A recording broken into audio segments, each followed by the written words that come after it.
സവാദിനെ തിരിച്ചറിഞ്ഞു. പൗരൻ എന്ന നിലയിലുള്ള തൻ്റെ കടമ നിർവഹിച്ചു. താൻ ഇര മാത്രമാണ്. ശിക്ഷ തീരുമാനിക്കേണ്ടത് കോടതിയാണ്. തൻ്റെ കൈവെട്ടിയാളെ 13 വർഷത്തിന് ശേഷം കണ്ട പ്രൊഫസർ ടി.ജെ. ജോസഫ് പ്രതികരിച്ചത് ഇങ്ങനെ. കൈവെട്ട് കേസിൽ 1-ാം പ്രതി സവാദിൻ്റെ തിരിച്ചറിയൽ പരേഡ് എറണാകുളം CJM കോടതി ചുമതലപ്പെടുത്തിയ മജിസ്ട്രേറ്റിൻ്റെ മേൽനോട്ടത്തിലായിരുന്നു.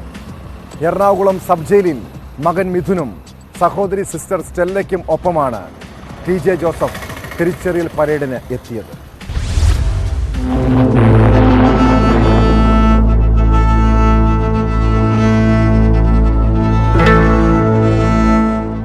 കണ്ണൂർ മട്ടന്നൂർ പരിയാരം വേരത്ത് വെച്ചാണ് 13 വർഷമായി ഒളിവിൽ കഴിഞ്ഞിരുന്ന സവാദിനെ NIA സംഘം കഴിഞ്ഞ ദിവസം പിടികൂടിയത്. പിന്നീട് തിരിച്ചറിയൽ പരേഡിനായി NIA കോടതിയിൽ അപേക്ഷ നൽകിയിരുന്നു. കോടതി ചുമതലപ്പെടുത്തിയ മജിസ്ട്രേറ്റിന്റെ സാന്നിധ്യത്തിലായിരുന്നു തിരിച്ചറിയൽ പരേഡ്.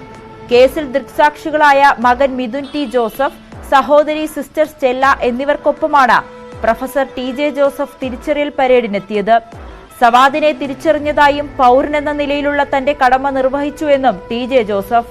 താൻ ഇര മാത്രമാണ്. ശിക്ഷ തീരുമാനിക്കേണ്ടത് കോടതിയെന്നും അദ്ദേഹം പ്രതികരിച്ചു. ഞാൻ എൻ്റെ ഡ്യൂട്ടി ചെയ്തു. പൗരൻ നിലയിൽ സമൻസ് വന്നു, കോടതിയിൽ സമൻസ് വന്നു. അപ്പോൾ വന്ന് തിരിച്ചറിഞ്ഞു എന്നാണ് ഞാൻ വിചാരിക്കുന്നത്.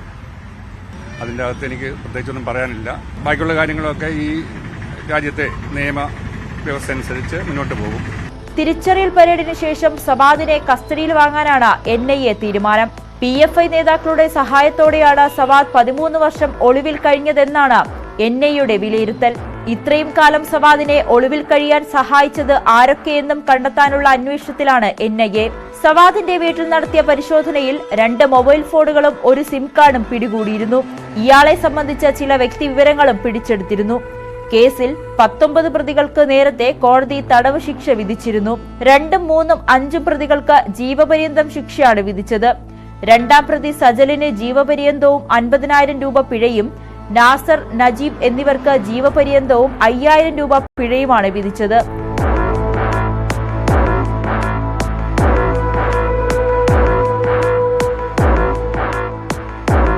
ന്യൂസ് 18 കൊച്ചി.